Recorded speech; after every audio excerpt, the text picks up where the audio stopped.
बहरहाल अभी आ जाते हैं खबर की तरफ, और बहुत बड़ी खबर है और मेरे लिए बड़ी इंटरेस्टिंग है।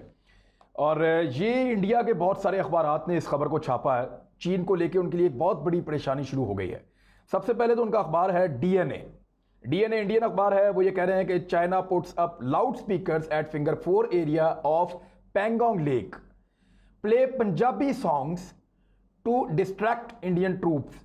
कि चाइना जो है उसने फिंगर्स का जो एरिया है लद्दाख में और पैंगोंग लेक के पास का जो इलाका है, इन दो इलाकों में चाइनीज़ फौजियों ने बहुत बड़े बड़े लाउड स्पीकर लगा दिए और वहाँ पे पंजाबी गाने चला रहे हैं। अब चाइनीज़ तो इंडियंस को समझ नहीं आती ना, और पंजाबी चाइनीज़ को समझ नहीं आती, तो फिर चाइनीज़ ने पंजाबी गाने क्यों लगा दिए वहाँ पे बॉर्डर के ऊपर।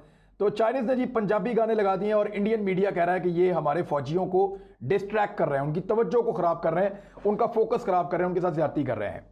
तो पंजाबी गाने लग गए जी बॉर्डर के ऊपर, और चाइनीज़ फौजियों ने लगाया और बहुत जदीद और बड़े बड़े लाउड स्पीकर लेके आए और उनका मुंह कर दिया उन्होंने लाइन ऑफ कंट्रोल के इंडिया वाली साइड पे और लाइन ऑफ एक्चुअल कंट्रोल की इंडिया वाली साइड पे, और बड़े बड़े लाउड स्पीकर लगाए। उन लाउड स्पीकर के ऊपर जो है वो खाली पंजाबी गाने नहीं चल रहे, और भी कुछ चल रहा है।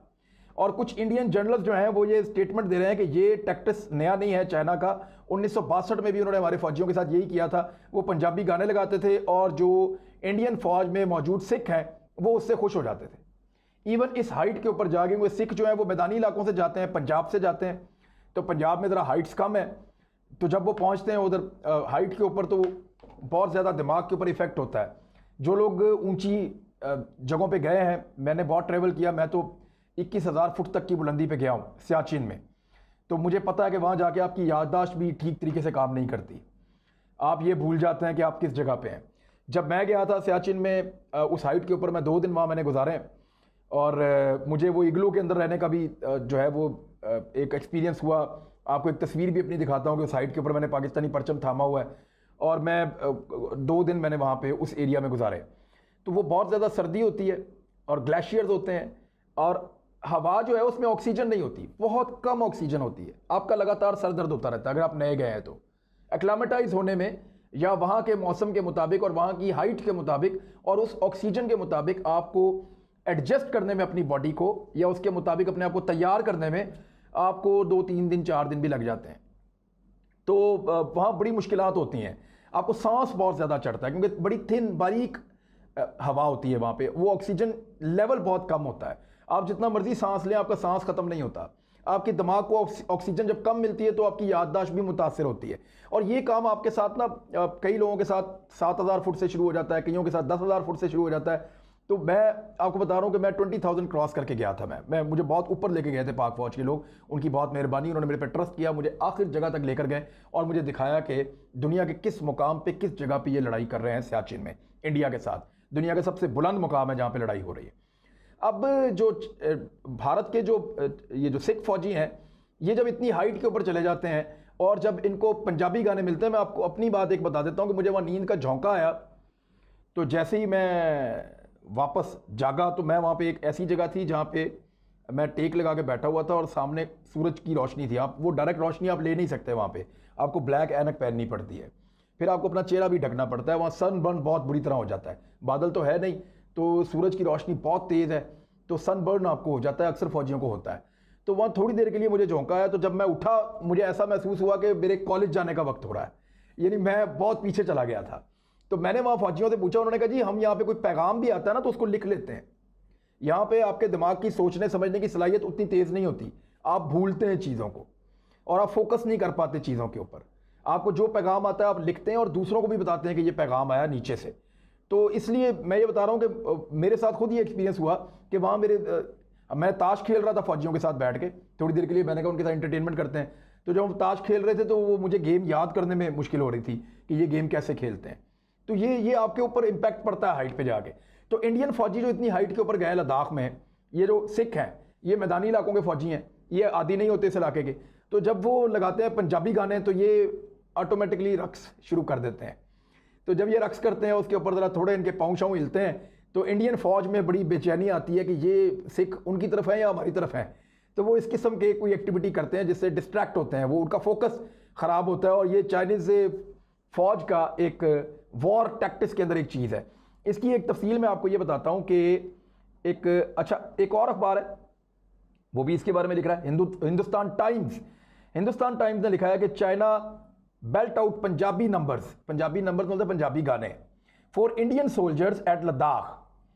अच्छा, और ये it is a 62 trick. 62 trick को वो कहते हैं कि 1962 में जब जंग हुई थी तब भी चाइना ने यही ट्रिक इस्तेमाल किया था, और ये ट्रिक अब वो दोबारा इस्तेमाल कर रहा है। इसमें वो ये कहते हैं कि एक चाइनीज़ मिलिट्री का बड़ा स्ट्रेटजी बनाने वाला एक एक्सपर्ट आदमी था, और उसका वॉर के ऊपर बहुत ज़्यादा ग्रिप थी। तो उसने माजी में एक किताब लिखी थी, इस आदमी का नाम था सन टुजू इस आदमी का नाम था, और इसने किताब लिखी थी और ये बड़ी मशहूर हुई थी किताब, द आर्ट ऑफ वॉर, कि जंग लड़ने का जो आर्ट है, जो फन है, वो क्या है। उसके अंदर इसने बहुत सारे टैक्टिक्स बताए थे कि आपने जिस इलाके में जाना है उस लोगों के कल्चर को आपने समझना है, आपने किस तरीके से उनको जंग में एंगेज करना है, उनके बीच की डिवाइड को कैसे समझना है कि अगर मुख्तलिफ नस्लों के लोग इकट्ठे होकर लड़ रहे हैं, यानी इंडियन फौज में पंजाबी भी हैं, मराठी भी हैं, उनके गोरखा भी हैं, उनके जो है वो दिल्ली से भी जाते हैं, उनके मुख्तलिफ इलाकों से फौजी आते हैं, तो उनको समझना, उनके बीच की डिवाइड को समझना, ये बहुत ज़रूरी होता है। ये किसी भी फौज से जब आप लड़ने, जगह चाइना के अंदर आपको पता ही नहीं है कि उनके कितने तबकात हैं, कोई और रिलीजन है, कोई कहाँ से आया, कोई क्या, आप उनके अंदर की डिवाइड ढूंढ नहीं सकते चाइना फौजी के अंदर, कि चीनी फौजियों की ज़बान भी सबकी एक है, वो दिखते भी एक जैसे हैं, शक्लें भी एक जैसी हैं, और वो बोलते भी एक तरह के ही हैं, वो लड़ते भी एक साथ हैं, जिस्मानी तौर पे भी एक ही तरह के हैं, तो वो उनमें डिवाइड ढूंढना मुश्किल है।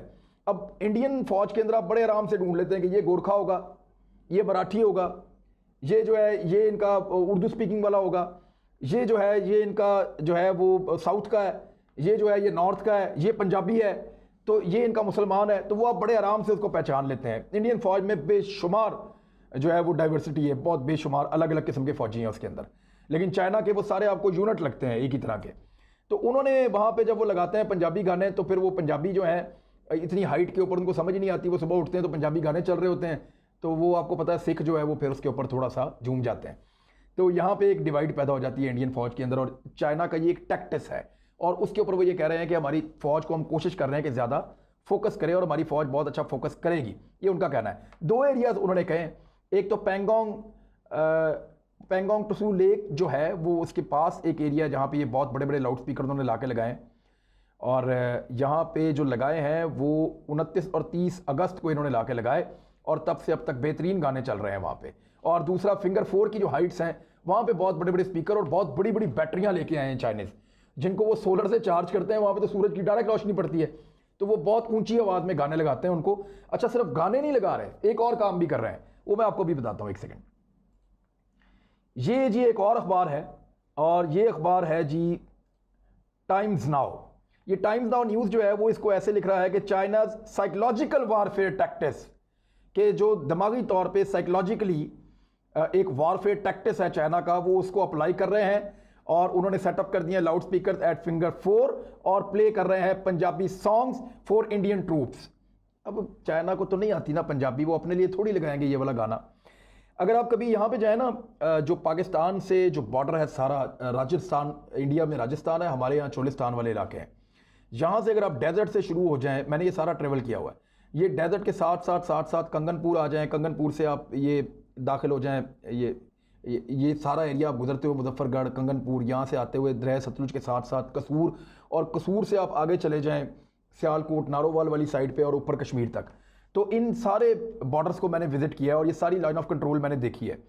यहाँ पे ना सुबह सुबह इंडियन बहुत बड़े बड़े लाउड स्पीकर के ऊपर अपने भजन लगा देते हैं, और वहाँ पे कभी अगर मैं परमिशन लेके जाऊँ किसी शिकार के लिए, या वैसे ही मैं उस जगह को देखने के लिए जाऊँ, तो मैं ये देखता हूँ कि वहाँ पे बहुत ऊंची ऊंची सुबह के वक्त ना हिंदू अपने भजन लगाते हैं बहुत ऊंची आवाज़ के अंदर, और ऐसा लगता है कि लाउड स्पीकर्स का मुंह उन्होंने पाकिस्तान की तरफ किया हुआ है, और वो इधर से जो है ये इनकी मसाजिद है, क्योंकि करीब तो मुसलमानों की अजान होती है सुबह, तो इस पर बड़ा सख्ती से इन्होंने कहा हुआ है कि हमारी अजान के वक्त आप भजन नहीं चलाएंगे, तो वो सुबह सुबह अपने फिर बाद में भजन चलाते हैं, और वो भजन जो है वो इधर पाकिस्तान में सुनाई देता है। तो इसी तरह बहुत बड़े बड़े लाउड स्पीकर जो हैं वो चाइना ने लगाए, और चाइना ने लगाए सिर्फ और सिर्फ इंडिया को सुनाने के लिए हैं। अच्छा, उन लाउड स्पीकर के ऊपर और क्या काम हो रहा है, एक तो पंजाबी सॉन्ग वो सुना रहे हैं, क्योंकि सिख फौजियों से उनको प्रॉब्लम रहता है चाइनीज़ को कि ये लड़ते हैं ना तो ये बेजिगरी के साथ लड़ते हैं, और सिख फौजी ही हमेशा नुकसान करता है चीनी फौजियों का, अगर करता है तो।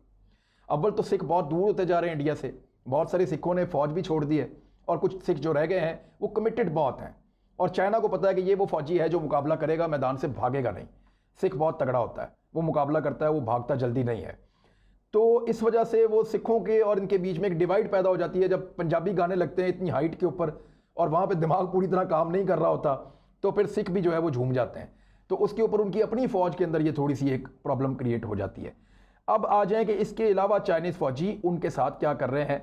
ये एक जी न्यूज़ ने भी इसके ऊपर खबर दी है, एग्जैक्टली ऐसे ही दी है कि चाइना पंजाबी सॉन्ग चलाई जा रहा है वहाँ पे और हमारे फौजियों की तवज्जो भड़काने की कोशिश कर रहा है। कौन से पंजाबी गाने चला रहा है, आपको एक वीडियो में वो गाने भी सुनाएंगे जो चाइना चला रहा है। मैंने मंगवाए हैं वो गाने, इंशाल्लाह मुझे मिल जाएंगे तो आपको बताएंगे कि इंडियन फौजियों को चाइना कौन से पंजाबी गाने सुना रहा है। और वो टेप भी आपको सुनवाएंगे जो चाइना सुनवा रहा है बाकी इंडियन फौजियों के लिए। एक और टेप सुनवा रहा है और इसका जो मेन तस्करा है वो 2-3 अखबारात के अंदर आया इंडिया की तरफ से। इंडिया के एक साबिक आर्मी चीफ बता रहे हैं कि 1962 में भी ऐसा ही हुआ था। ना सिर्फ ये पंजाबी गाने हमें सुनाते थे बल्कि ये एक और काम करते थे, ये हमें मैसेजेस रिकॉर्ड इन्होंने किए हुए थे हिंदी ज़बान में और ये बॉर्डर से सुनवाते थे और उसका सिलसिला अब दोबारा शुरू हो गया है। वो मैसेज ये था कि आगे सर्दी आने वाली है, तुम्हें तो गर्म खाना भी नहीं मिलता और तुम्हारी हुकूमत ने तुम्हें यहाँ पहाड़ों के ऊपर छोड़ दिया है बेयारो मददगार, तुम्हारे लिए पीछे से कोई मदद भी नहीं आ रही। हमारे पीछे पूरी चाइना की आवाम और हुकूमत खड़ी है।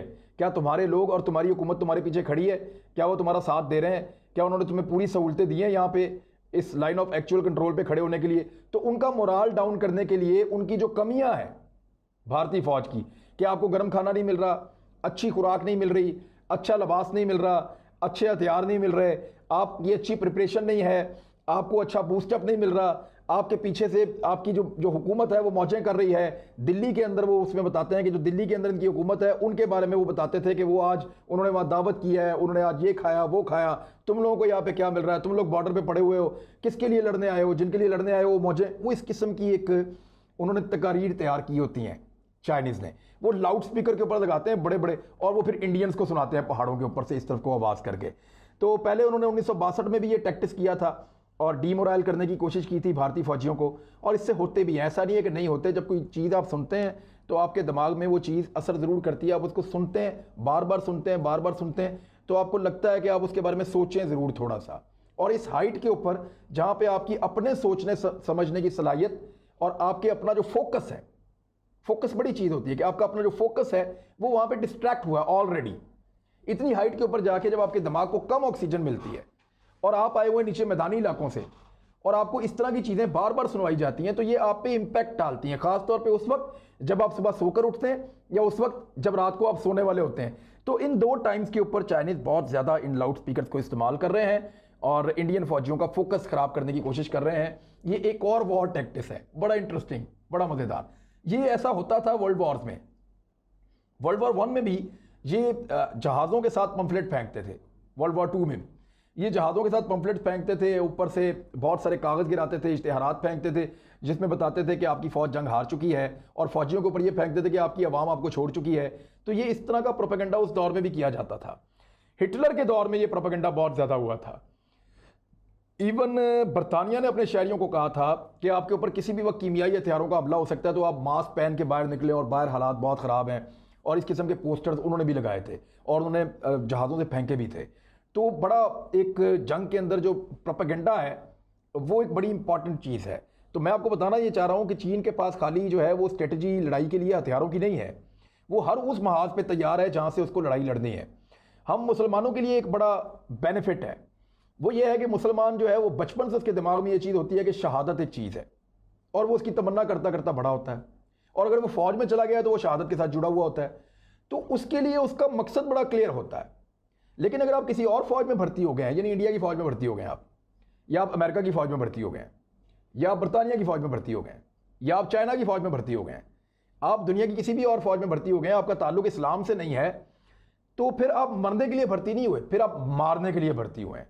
ये बहुत बड़ा फर्क है। हमारे हर फौजी के पास लड़ने का एक मकसद है। आप जितने मर्जी भजन सुनाएं, जितनी मर्जी तकारीर सुनाएं, वो अकेला भी खड़ा होगा ना तो उसको इंपैक्ट नहीं पड़ेगा, उसको समझाना नहीं पड़ेगा कि ये जो कह रहा है इस पे कान नहीं धरने, उसको समझाना ही नहीं पड़ेगा, वो बड़ा क्लियर है। हमारा फौजी दिमागी तौर पे, ज़हनी तौर पे बहुत क्लियर है। और आपको पता है पाकिस्तान का फौजी वो दुनिया का वाहिद फौजी है जो मैदान जंग में सबसे ज़्यादा वक्त गुजार सकता है। पूरी दुनिया में मैदान जंग में वक्त गुजारने के SOPs बने हुए हैं कि इतने अरसे के बाद एक फौजी को मैदान जंग से फौरन निकाला जाएगा, वरना वो दिमागी तौर पे पागल हो जाएगा। फौजियों को वापस ले जाके उनका साइकोलॉजिकल ट्रीटमेंट करना पड़ता है। अमेरिका में बहुत सारे फौजियों ने खुदकुशी कर ली है, बहुत सारे, इंडिया में करते हैं, हर जगह करते हैं। ये कश्मीर से वापस जाते हैं, खुदकुशी कर देते हैं, ये हमसे क्या काम करवाया आपने। वो दिमागी तौर पर उनको पता चलता है ये मकसद ही नहीं था जिस पे हम गए थे, ये तो हम ज्यादती करके हैं, इंसानियत का खून करके हैं। लेकिन पाकिस्तान का आपको ये नहीं मिलेगा फौजी ने खुदकुशी कर ली, आपको पाकिस्तान का ये नहीं मिलेगा कि फौजी जो है वो दिमागी तौर पे मफलूज हो गए, ज़हनी मरीज हो गया। आपको यहाँ ऐसे ऐसे फौजी मिलेंगे जो 70 साल के हैं, 80 साल के हैं, 2-2 जंगें लड़ी हुई हैं, वो आपको कहेंगे जी हमें बड़ा फख्र है अपनी लड़ाई के ऊपर और हमने दुश्मन को नाको चने चुपवाए, हमारी लड़ाई एक मकसद के लिए थी। आज जो तालिबान टीटीपी से लड़के आए हैं उनसे आप पूछें, वो भी आपको यही कहेंगे। तो मकसदियत बड़ी अहम चीज़ होती है। पाकिस्तान की फौज को आप कोई भी प्रोपेगेंडा करके, कोई भी पंफलेट फेंक के, कोई भी स्पीकर लगा के आप डिस्ट्रैक्ट नहीं कर सकते, क्योंकि ये मकसद के लिए लड़ते हैं। इनका मजहब इनको इस तरफ जोड़ता है। और यही बात तो तारिक फतेह जो पाकिस्तान से गया हुआ, वो हर वक्त इंडियंस को यही कह के तो डराता रहता है कि आपको नहीं पता वो कौन लोग हैं, आप तो मारने के लिए जाते हैं, वो मरने के लिए आते हैं। आप में और उनमें जमीन आसमान का फर्क है। उनको अंदर से मारिए, उनको अंदर से तोड़िए, बराह रास्त लड़ाई में उनको हराना मुश्किल है। ये वो कहता है, तारिक फतेह इंडियंस को बताता है जाके। हमारा तो दुश्मन बना हुआ है ना, गद्दार बना हुआ है, लेकिन इंडियंस को वो यही बताता है जाके, डराता है उनको हमसे, ठीक करता है। ऐसे ही है हम, हमें अंदर से कोई ना मारे तो हमें कोई नहीं मार सकता। अब ये चीज़ जो है ये बाकी दुनिया के फौजियों में नहीं है, इवन चाइनीज़ में भी नहीं है। वो मरने के लिए नहीं, मारने के लिए आते हैं। उनको भी आप प्रोपेगेंडे के जरिए से काबू कर सकते हैं, लेकिन वो फिलहाल इंडियन के साथ ऐसा कर रहे हैं। बड़े बड़े स्पीकर लेके आ गए, बड़ी बड़ी वो बैटरियाँ लेके आ गए, उनको सुनवा रहे हैं कि सुनो ये गाने पंजाबी में। पहले गाने सुनवाते हैं, फिर इंडियन फौजियों को डीमोरल करने के लिए बताते हैं कि सर्दी आ रही है तो तुम्हारे कपड़ों का क्या बनेगा, तुम्हारे खाने का क्या बनेगा, तुम्हारे रहने का क्या बनेगा, तुम्हारे पीछे बीवी बच्चे हैं उनका क्या बनेगा, सियासतदान तो मौजे कर रहे हैं, तुम्हारे कितने सियासतदान हैं जिन्होंने अपने बच्चों को फौज में भर्ती किया। इस किस्म के सवालात जो है ना चुभते हुए वो उनसे उठाते हैं। तो ये जो है इंडियन फौजी को बहुत तकलीफ देते हैं। और इंडियन फौजी आपने कई दफ़ा सुना होगा कि वो वीडियो बना के बगावत भी कर देते हैं। उनके घर वाले, जो कोई इंडियन फौजी मारा जाता है तो उसके घर वाले कह रहे होते हैं क्यों मार दिया, क्यों मरवा दिया, हमें क्या मिला। यानी पाकिस्तान के अंदर आप चले जाएं किसी शहीद की माँ के पास या बहन के पास, वो फ़ख्र से सर बुलंद करती है, उसकी आंखों में आंसू जरूर होते हैं, लेकिन गौर से देखें तो उसमें एक अज़म भी होता है। लेकिन भारत में ऐसा नहीं होता, ऐसा नहीं होता। वो कहते हैं कि हमारा जो मारा गया वो क्यों मारा गया, रियासत हमें इसका जवाब दे। तो वो मरने के लिए फौज में नहीं जाते, कमाई के लिए जाते हैं। बहुत फ़र्क है मकसद का। तो ये लाउड स्पीकर इंडिया को भारी पड़ रहे हैं फिलहाल, उनके अखबारात खुद बता रहे हैं। अब तक के लिए इतने, अपना ख्याल रखिएगा, हमारे चैनल का भी। अल्लाह हाफिज़।